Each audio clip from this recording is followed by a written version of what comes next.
8वें वेतन आयोग के आने से पहले 3 अहम सवालों के जवाब जानना जरूरी है। पहला सवाल कि क्या 8वें वेतन आयोग के आने से सरकारी कर्मचारियों की किस्मत बदलने वाली है। दूसरा सवाल, क्या लेवल 6 कर्मचारियों की सैलरी में हर महीने 55,000 रुपए तक का इजाफा हो सकता है। और तीसरा सवाल कि क्या उनके खाते में 11 लाख रुपए तक का एरियर आ सकता है। दरअसल इन दिनों 8th पे कमीशन को लेकर ऐसी ही चर्चाएं तेज हैं। कर्मचारी संगठन बेहतर फिटमेंट फैक्टर की मांग कर रहे हैं, जबकि लाखों कर्मचारी और पेंशनर्स आयोग की सिफारिशों का इंतजार कर रहे हैं। तो चलिए जानते हैं कि आखिर फिटमेंट फैक्टर क्या होता है, सैलरी कैसे बढ़ती है और एरियर का पूरा गणित क्या है। 8वें वेतन आयोग को लेकर चर्चा तेज है। आयोग अलग अलग कर्मचारी संगठनों, पेंशनर्स और बाकी के पक्षों से सुझाव जुटा रहा है और इन सुझावों के आधार पर भविष्य की सिफारिशें तैयार होने वाली हैं।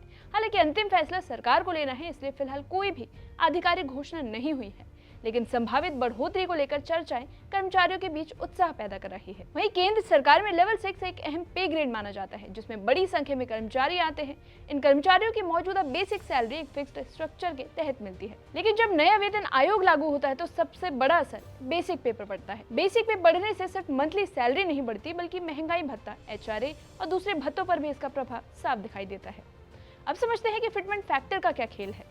फिटमेंट फैक्टर वो गुणांक यानी कोएफिशिएंट होता है, जिससे मौजूदा बेसिक सैलरी को गुणा करके नई बेसिक सैलरी तय की जाती है। उदाहरण के तौर पर अगर फिटमेंट फैक्टर ज्यादा होगा तो सैलरी में बढ़ोतरी ज्यादा होगी। कर्मचारी संगठन लंबे समय से बेहतर फिटमेंट फैक्टर की मांग कर रहे हैं। उनका कहना है कि महंगाई और बढ़ती जीवन यापन लागत को देखते हुए कर्मचारी को उचित वेतन मिलना चाहिए और यही वजह है कि 2.0 से लेकर 2.57 तक के संभावित फिटमेंट फैक्टर चर्चा में बने हुए हैं। अगर 2.0 फिटमेंट फैक्टर लागू होता है तो अनुमान के अनुसार लेवल 6 कर्मचारियों की मंथली बेसिक सैलरी में लगभग 35,400 रुपए की बढ़ोतरी हो सकती है। इसका मतलब है कि हर महीने मिलने वाली रकम में बड़ा बदलाव दिखाई देगा। वेतन बढ़ने के साथ अन्य भत्तों में भी बढ़ोतरी संभव है। हालांकि सिर्फ संभावित गणना है और फाइनल फिगर्स आयोग की सिफारिश और सरकार के फैसले पर निर्भर करेंगे। लेकिन इतना तय है कि 2.0 फिटमेंट फैक्टर भी कर्मचारियों को एक अहम आर्थिक राहत दे सकता है। अगर फिटमेंट फैक्टर 2.15 तक पहुंचता है तो तस्वीर और ज्यादा आकर्षक हो जाती है। ऐसे में लेवल 6 कर्मचारियों की मासिक बेसिक सैलरी में लगभग 40,710 रुपए तक की बढ़ोतरी संभव है, यानी हर महीने हाथ में आने वाली राशि पहले की तुलना में काफी ज्यादा हो सकती है।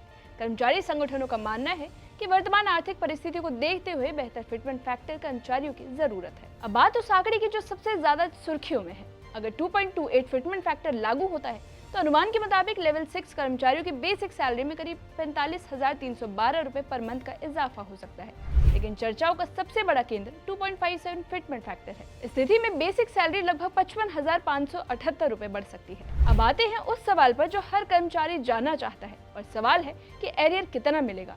माना जा रहा है कि अगर वेतन आयोग की सिफारिशें लागू होने में लगभग 20 महीने का समय लगता है और लाभ जनवरी 2026 से प्रभावी माना जाता है, तो कर्मचारियों को प्रीवियस पीरियड का एरियर मिल सकता है और यही एरियर लाखों रुपए तक पहुंचने की संभावना दिखा रहा है, क्योंकि जितने ज्यादा महीने बीतेंगे उतनी ही बड़ी रकम एक साथ कर्मचारियों के खाते में आने की संभावना है। कैलकुलेशंस के अनुसार 2.0 फिटमेंट फैक्टर पर करीब 7,08,000 रुपए का एरियर बन सकता है।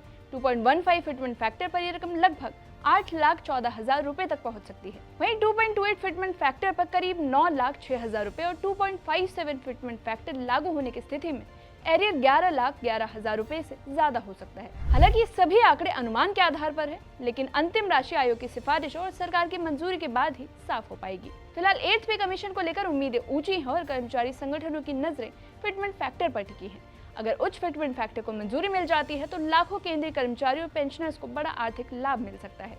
लेकिन याद रखने वाली बात यह है कि अभी तक कोई अंतिम सिफारिश या फिर सरकारी घोषणा नहीं हुई है, इसलिए फिलहाल ये सभी आंकड़े संभावनाओं और अनुमानों पर आधारित है। अब देखना होगा कि आयोग की रिपोर्ट क्या कहती है और सरकार कर्मचारियों की उम्मीदों पर कितना खरा उतरती है।